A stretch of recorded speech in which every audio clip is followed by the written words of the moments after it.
It was 2:46 a.m. when my brother called, his voice trembling, breathless, saying only 6 words before the line went dead. "Don't open the blue door, ever." I hadn't spoken to him in 5 years, not since he disappeared without a trace. After becoming obsessed with an old Victorian mansion he inherited from our estranged great-uncle in the forgotten ghost town of Black Hollow, I didn't even know he was alive. But the message had a location ping attached, and somehow I just knew that if I didn't go now, right now, something far worse than death would happen to him. So I drove through the pitch-black woods of New England, fog crawling low like fingers across the highway, and hours later I pulled into a town that wasn't on any GPS, where the street signs were all rotted and blank, the air was damp and sweet like rotting fruit, and the only house still standing was the one I somehow recognized from a photo ID never seen. The mansion rose from the ground like it had grown there, its black spires scraping the sky, windows like glass eyes, watching me, waiting. As I stepped out of the car, I noticed there were no insects, no wind, no stars, just the house and me. The front door was already ajar, creaking slowly inward as if I'd been expected, and inside, the temperature dropped 20 degrees, and every step I took sounded too loud, like the house wanted to hear me coming. My brother's journal was on a table in the foyer, opened to the final page, scrawled in messy ink.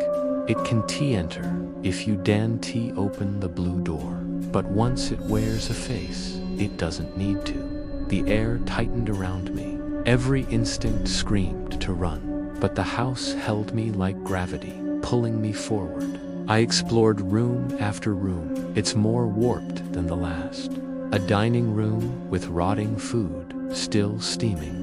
A nursery full of dolls with no eyes, each one facing the corner. A parlor where the fireplace played film reels on the smoke, showing people entering the house and never leaving. One of them looked exactly like me. And then I found the hallway. At the very end stood it, the blue door. No knob, just a single brass keyhole that blinked. Yes, blinked. As I stared, my brother's voice came again, this time, not from the phone, but from behind the walls. "Don't. It knows you. It knows your face now." I turned and ran, but the house had changed walls longer, angles impossible, stairs upside down, mirrors where doors had been. And in every reflective surface, I saw not myself, but a version of me smiling when I wasn't, bleeding from the eyes, standing still while I moved. I screamed until my throat burned, and when I collapsed on the floor of the ballroom, now filled with empty chairs, facing a black altar, I realized the shadows had weight. They gathered behind me like spectators. One leaned close and whispered in a voice I've heard every night since, "You've either already opened it, just not with your hands." The blue door was now in every room, the ceiling, beneath the rug, behind every eyelid I closed. When I finally found the real one again, I saw my brother. At least I thought it was him, sitting cross-legged in front of it, smiling with lips too wide, his skin pale like wax, eyes milky. He said, "I didn't open it, but he did." Then he reached into his chest, yes, his chest stand, pulled out a brass key, which pulsed like a heartbeat. Before I could scream, he shoved it into the blinking keyhole, and the door didn't open outward. It inhaled, pulling us in like breath through lungs, and I saw things on the other side no human mind was built to see. Cities made of bone clouds that moved like flocks of mouths, children stitched to the sky screaming songs. I somehow remembered from childhood. I lost time.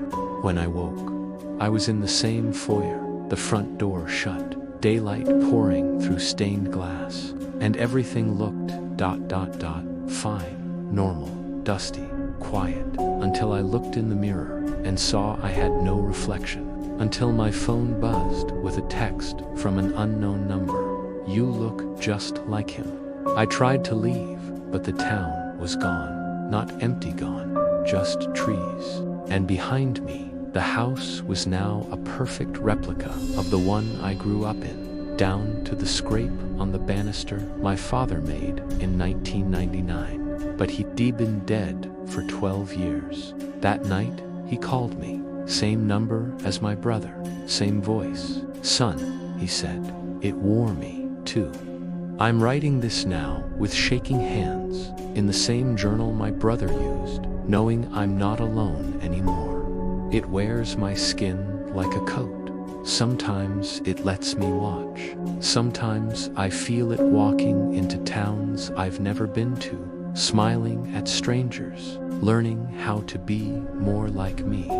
If you see someone who looks exactly like Madont Run, don't speak, don't blink, just leave. Because if it recognizes you, it will never forget your face. And eventually, your door will appear, blue, waiting.